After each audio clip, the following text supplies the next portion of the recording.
We want to take you now to Parliament. The House is currently sitting. Following from, all right, quick correction, the minority holding a presser right now, I bet following yesterday's chaos in Parliament. Let's listen in.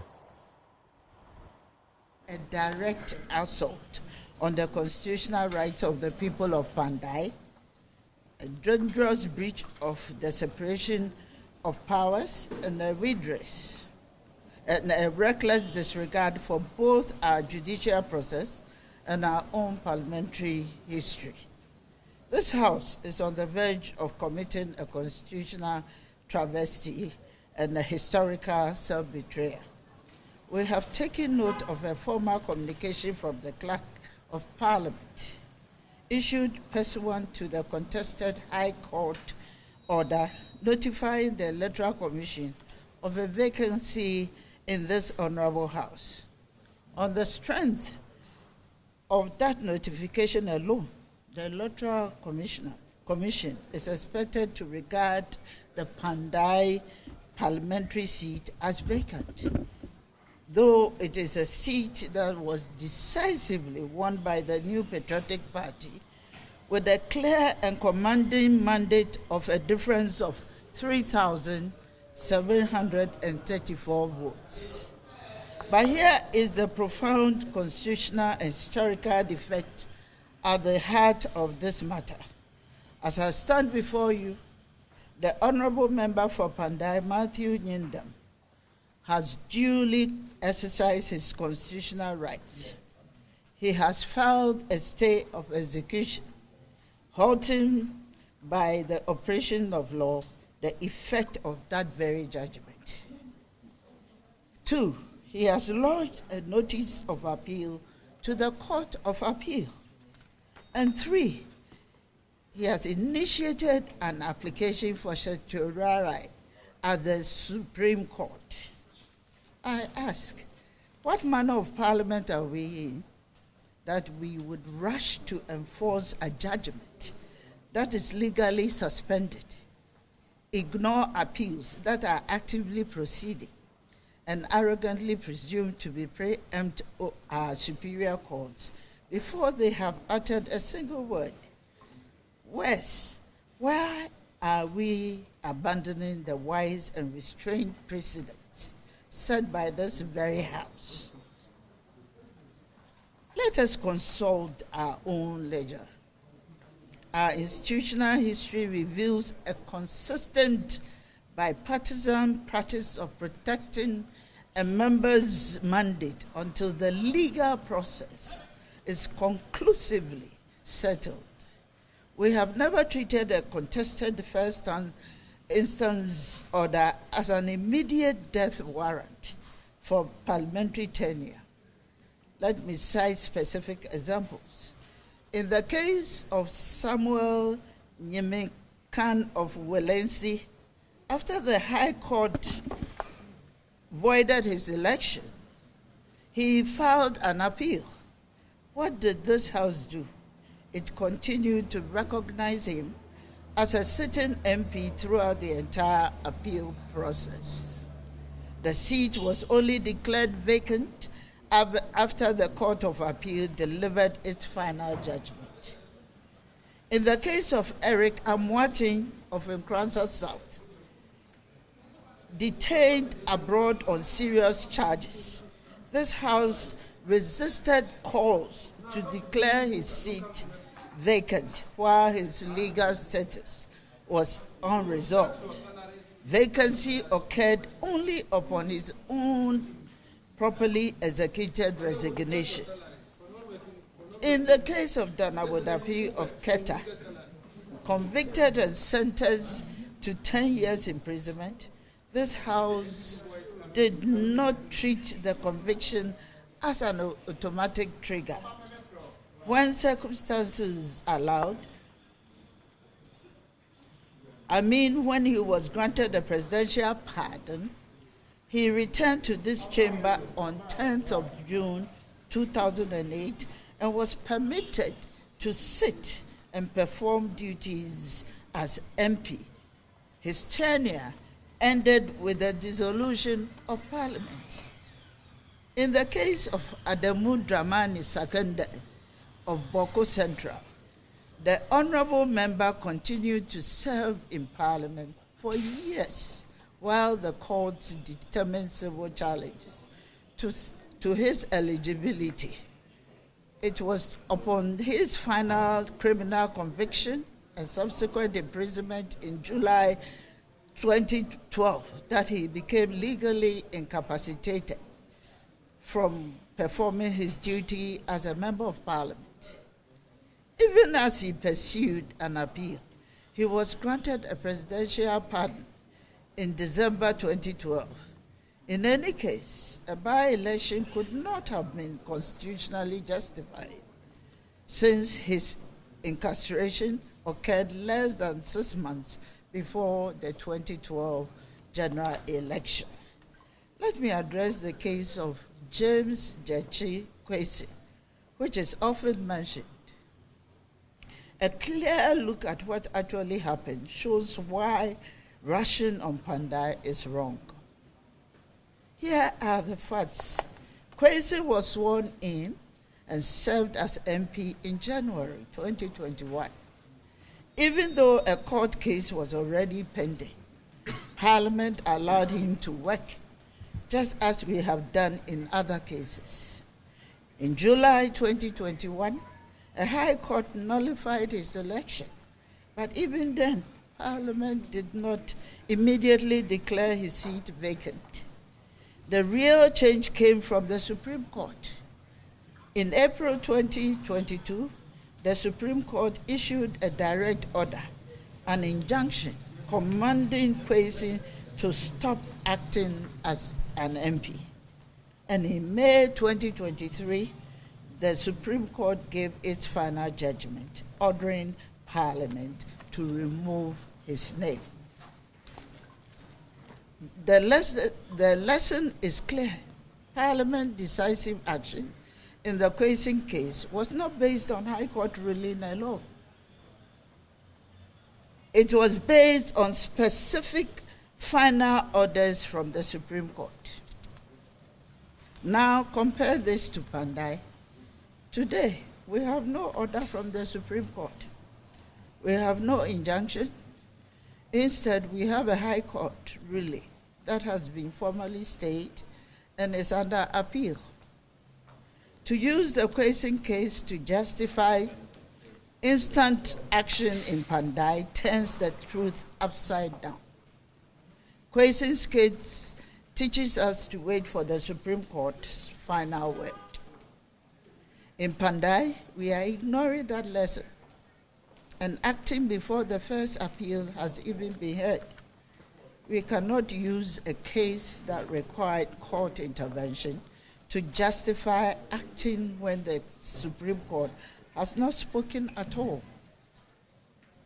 The pattern, therefore, Mr. Speaker, is undeniable. This House has always required one of three conditions: the exhaustion of appeals, a final specific order from the Apex Court, the member's own resignation. Article 99, 1E of our Constitution is precise. A seat becomes vacant upon a determination by the appropriate judicial authority. Our history proves that a determination is not the first word of the High Court. The final authoritative word after the appellate. Our history proves that a determination is not the first word of the High Court, but the final authoritative word after the appellate process is complete. Our legal system is built on this foundation. The right to appeal is a fundamental pillar of justice. Yet this House is being urged to treat a suspended, appealed, and contested High Court order as the final irrevocable command. this violates the Constitution and repudiates our legacy of institutional restraint. Let us be unequivocally clear by acting now. We are not following precedent. We are shattering it. We are declaring that for the people of Kpandai and for Honorable Matthew Nyindam, the historical respect for the process and appellate right is null and void.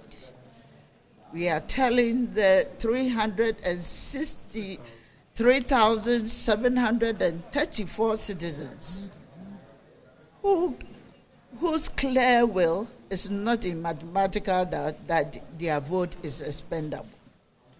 We are telling Honorable Nyindam that his constitutional right to appeal, a right exercised by Nyamekan, Citing and Quayson, is meaningless. We are telling the Court of Appeal its pending task is irrelevant. This is not upholding the law. It is a selective, cynical, and historical illiterate application of it. If we proceed, we do not wrong Kpandai today. We establish a toxic new rule for tomorrow, that a parliamentary majority can weaponize a first instance court order to instantly unseat a political opponent, rendering the appellate courts and our own historical practice obsolete. Therefore, the duty of the House is clear. We must, one, acknowledge that a stayed and appealed judgment cannot be considered a final determination, as our history with Dan Abu Dhabi and others confirms.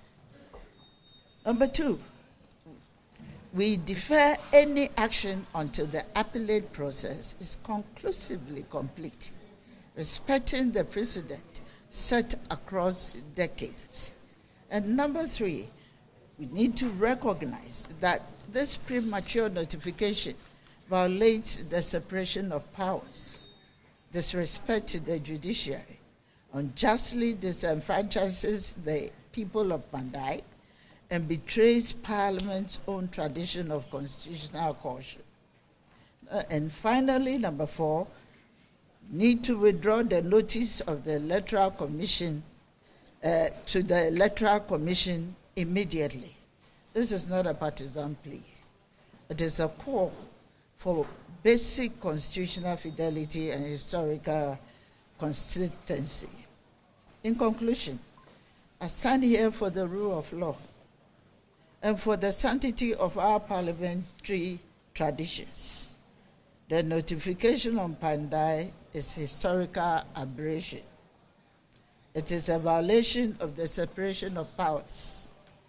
It is a usurpation of appellate jurisdiction, a disenfranchisement of Kpandai voters, a denial of Honorable Matthew Nyindam's rights, and a gross departure from our own settled practices.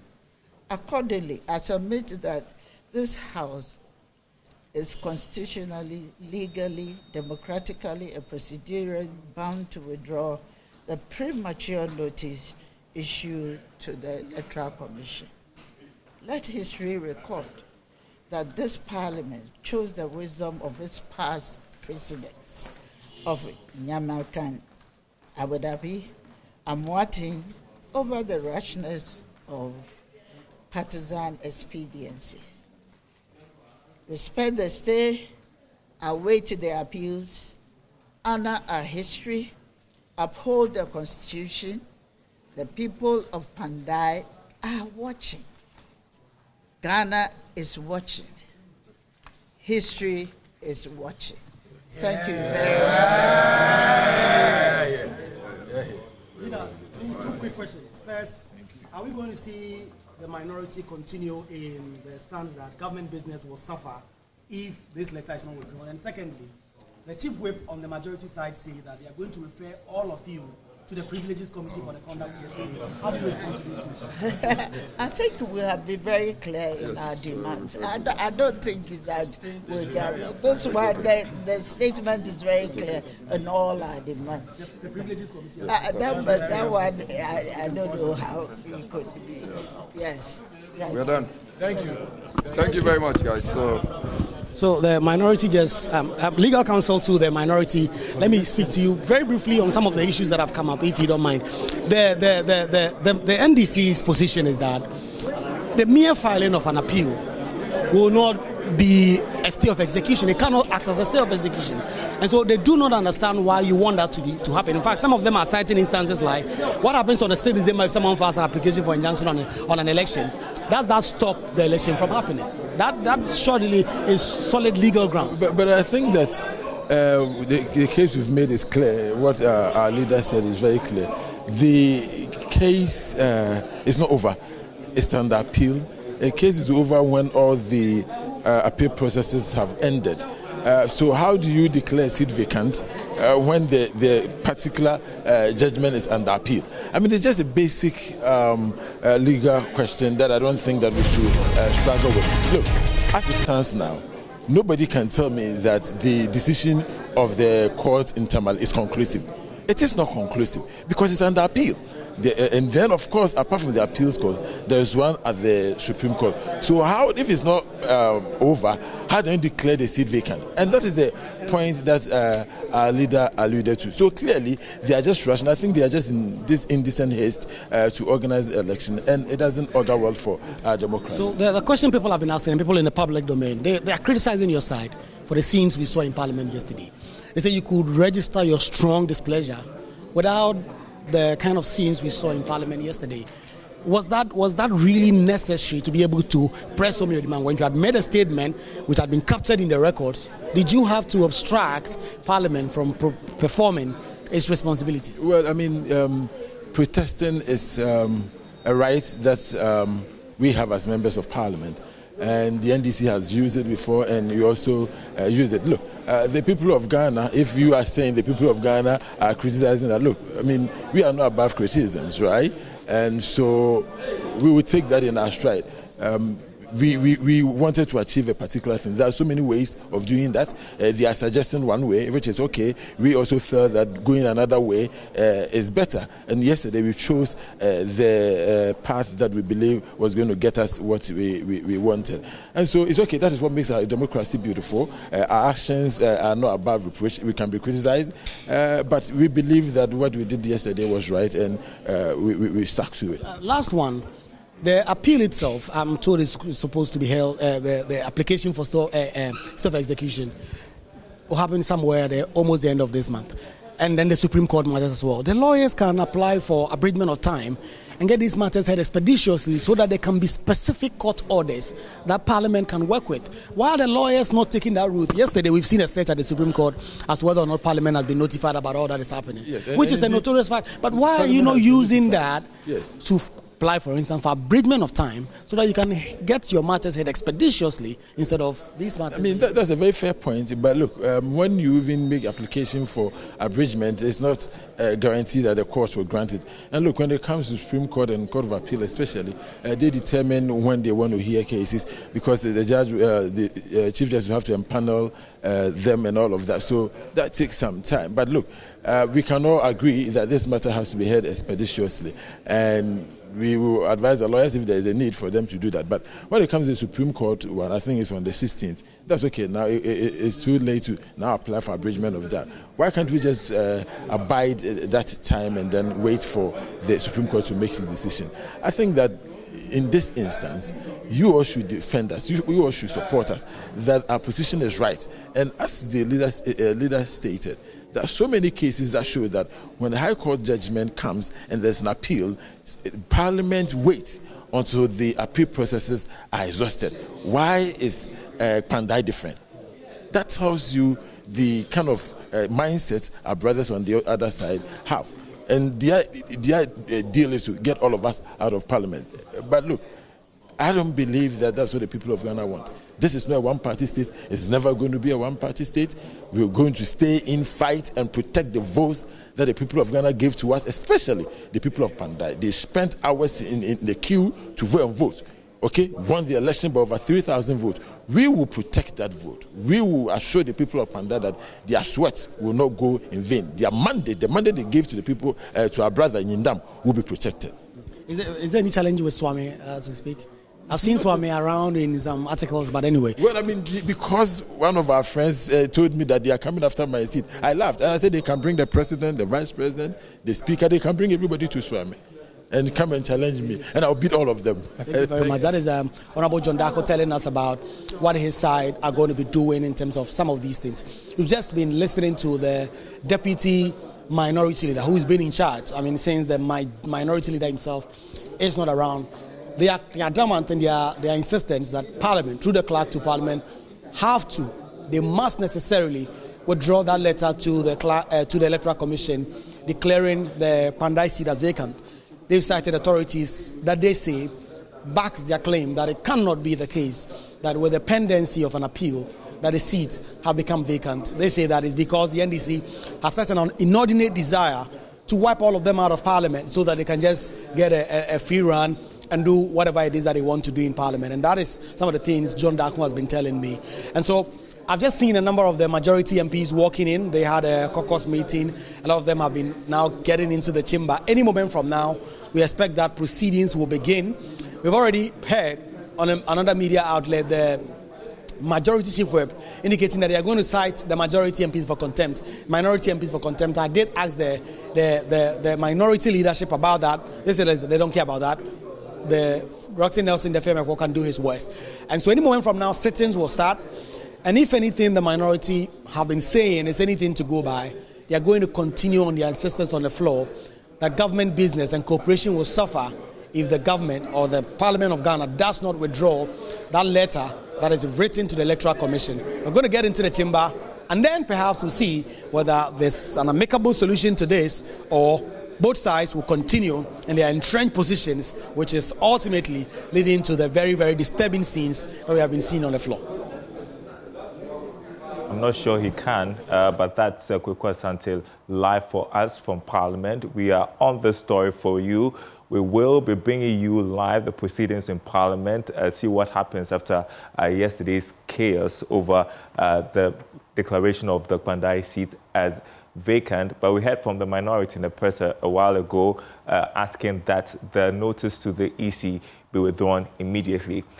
You're watching Joy News. Like I said, we'll be bringing you live proceedings from Parliament right here on the Joy News channel. Keep it here. You are watching the Joy News channel.